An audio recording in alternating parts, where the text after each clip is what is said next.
Hi hello नमस्कार। मी आहे सध्या सासरी आणि बरेचसे व्हिडिओ मी टाकलेले आहेत माझ्या सासरचे। मी राहते गुजरातला। दिवाळी वेकेशनसाठी मी आली आहे आणि आज आमच्याकडे आहे मेदूवडा। भरपूर दिवस महिने झाले मेदूवडा खाल्ला नव्हता घरच्यांनी आणि इच्छा झाली त्यांची मेदूवडा खायची।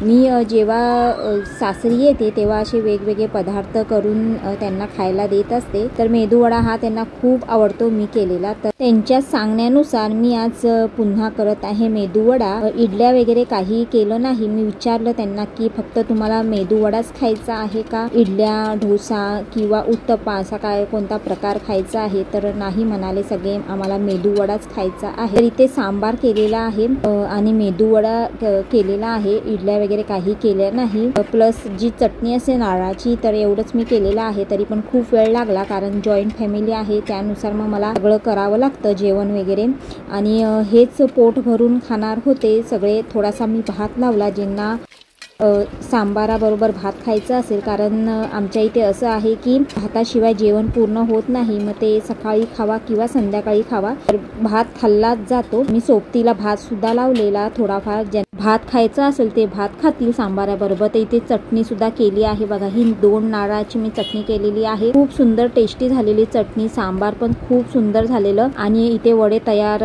होत आहेत बघा, वडे पण खूप सुंदर झालेले। खूप सोपी पद्धत आहे, घरच्या घरीच आम्ही मेदूवडा करतो आणि खूप सुंदर टेस्टी होतो। इथे आमटी सुद्धा केलेली बघा, ही जी मुगाची आमटी आहे वांगा बटाट्याची आमटी आहे ती रात्रीची आहे। त्यांना सांबाराबरोबर भात खायचा नसेल ते रात्रीची जी वांगा बटाट्याची आमटी होती त्याच्यावर खातील म्हणून ती मी ठेवलेली, नाहीतर मग नसेल तर मग आम्ही जनावरांना घालतो। आणि भातही केलेला। तर इथे मेदूवडे चालू आहेत आणि जसे होत आहेत तसे प्रत्येक जण येऊन एक एक प्लेट खात आहे, कारण अशा ज्या गोष्टी असतात त्या बघून राहवत नाही, कधी एकदा खाऊ असं होतं। तर इथे बघा किती सॉफ्ट झालेले आहेत आणि हे जवळजवळ 1 किलो डाळीचे मी मेदूवडे केलेले आहे। भरपूर झाले, मला वाटलं ते शिल्लक राहतील, पण इतके सुंदर झालेले की जरा सुद्धा ते राहिले नाही, पटकन संपून गेले।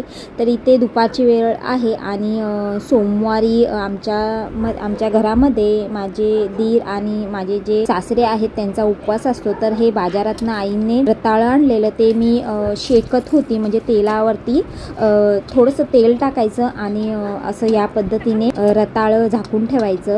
थोडंसं तेल वगैरे तव्यामध्ये टाकून ते व्यवस्थित असं भाजलं जातं आणि खूप सुंदरही लागतं। काय काय जण उकडून सुद्धा खातात। तर इथे भात मळणी चालू आहे।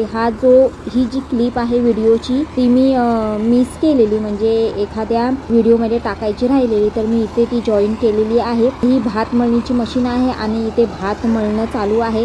ही जी सगळी लोक आहेत ती आमच्या घरातली आहे, 1-2 जण बाहेरची घेतली आहेत, कारण का सहसा माणसं सुद्धा मिळत नाही।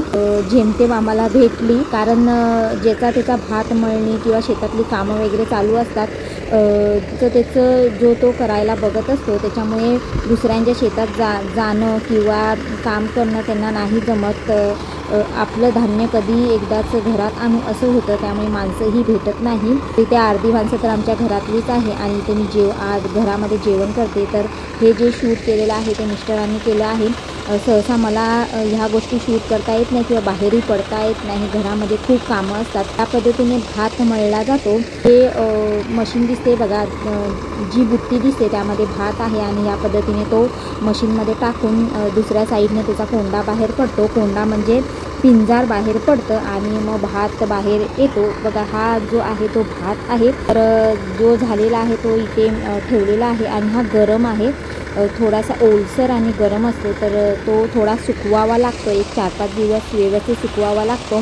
एवढंच आहे की ह्या टायमाला पाऊस येऊन चालत नाही, नाहीतर भरपूर हालत होते शेतकऱ्यांची। जे त्यांनी काय शेतामध्ये पिकवलेलं असेल तर ते पूर्णपणे नासाडी होऊन जातं, भात म्हणा काही म्हणा। जोपर्यंत ते व्यवस्थित सुकून वगैरे घरात घेत नाही तोपर्यंत खरंच शेतकऱ्यांचं लक्ष कुठेच लागत नाही, कारण ही वर्षभराची त्यांची मेहनत असते। फक्त पाऊस नसावा ह्या टायमाला, पाऊस जर आला तर खूप त्यांची हालत खराब होऊन जाते। तर असंच आहे शेतकऱ्यांचं आयुष्य हे बघा। आणि हे बघा, हे पिंजार आहे जे मळल्यानंतर बाहेर पडतं, ते पिंजार आहे। हे पोती वगैरे भरून ठेवलेली आहेत।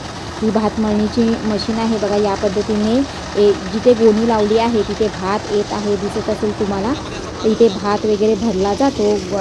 पोती लावलेली आहेत आणि तिथे ओततात आहेत. ही पोती जी भरलेली आहे पोती ती हळूहळू जाऊन त्या साईडला ओततात आहेत, जेणेकरून तो भात पूर्णपणे व्यवस्थित सुकेल आणि सुकल्यानंतर व्यवस्थित वाळवल्यानंतर आम्ही घरात घेतो तो भात. तर इथे बघा केवढं काम चालू आहे, म्हणजे किती काम असतं शेतकऱ्यांना. वर्षभर त्यांची कामं ही चालूच असतात, कडधान्य धान्य घरामध्ये घेणं. तर इथे भातही भरपूर आलेला शेतामध्ये ह्या वर्षी पावसामुळे. पाऊस भरपूर पडलेला, तर सगळी जी शेती असते ती पूर्णपणे पावसावरती अवलंबून असते. शेतातलं पीक असतं ते पावसावरती अवलंबून असतं. पाऊस जर जास्त पडला तर पीक खराबही होतं. काय काय पिकांना पाऊस कमी लागतो, तर पूर्ण शेती ही पावसावरतीच अवलंबून असते. तर इथे हे 2-4 दिवसानंतरचा हा व्हिडिओ आहे, जी मी भात मळल्यानंतर ते पिंजार वगैरे पसरवलं जातं. 2-3 दिवस पिंजार हे सुकवलं चांगलं आणि त्याच्यानंतर या पद्धतीने रचलं जातं. बघा पिंजार, हे भाताचं पिंजार आहे.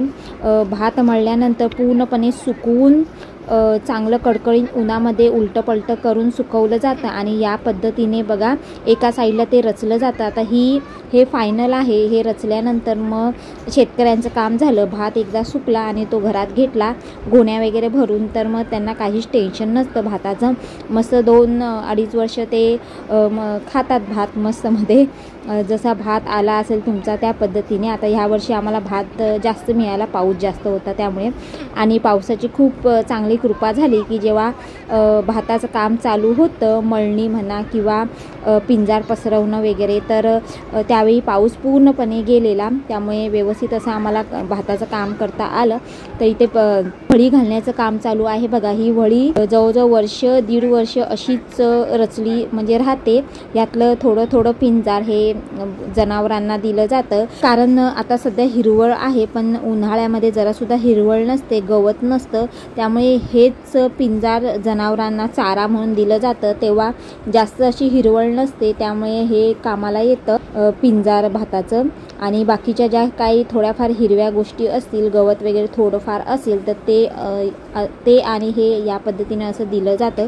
तर इथे शेतकऱ्यांची बघा किती कामं चालू आहेत आणि इथे भात ठेवला आहे सुकण्यासाठी. तर इथे जो भात आहे तो पसरवला जातो, म्हणजे दिवसभर आम्ही पसरवतो सुकण्यासाठी. चांगला व्यवस्थित असं कडकडीत उन्हामध्ये सुकेल दिवसभर, कारण थोडा ओला आहे. आणि नंतर मग संध्याकाळच्या टायमाला तो एका ठिकाणी असा रचला जातो. आता जो मोठा मुलगा तुम्हाला दिसत आहे तो माझा मोठा मुलगा आहे, आणि जो सायकल चालवतो आहे तो लहान मुलगा आहे, आणि त्या आई आहेत सासूबाई.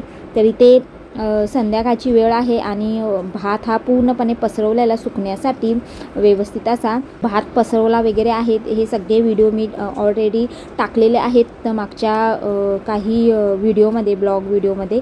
तर हे एकत्र आता जमा करत आहोत, कारण संध्याकाळची वेळ झालेली आहे आणि हे पूर्ण आम्हाला झाकायचं आहे. जी ब्ल्यू कलरची तुम्हाला पट्टी दिसत आहे ती पूर्णपणे आम्ही ओढून घेणार आहोत भातावरती आणि पूर्णपणे झाकणार आहे, कारण भात जर उघडा ठेवला तर इथे सध्या थंडी चालू आहे, भयंकर प्रमाणामध्ये थंडी आहे.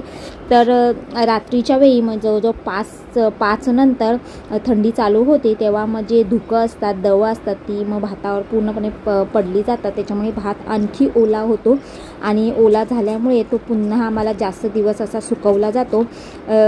जेवढा ओला राहील तो तेवढा जास्त दिवस सुकवावा लागतो. त्यामुळे मग हा आम्ही एकत्र एका ठिकाणी जमा करतो आणि पुन्हा पट्टी झाकतो.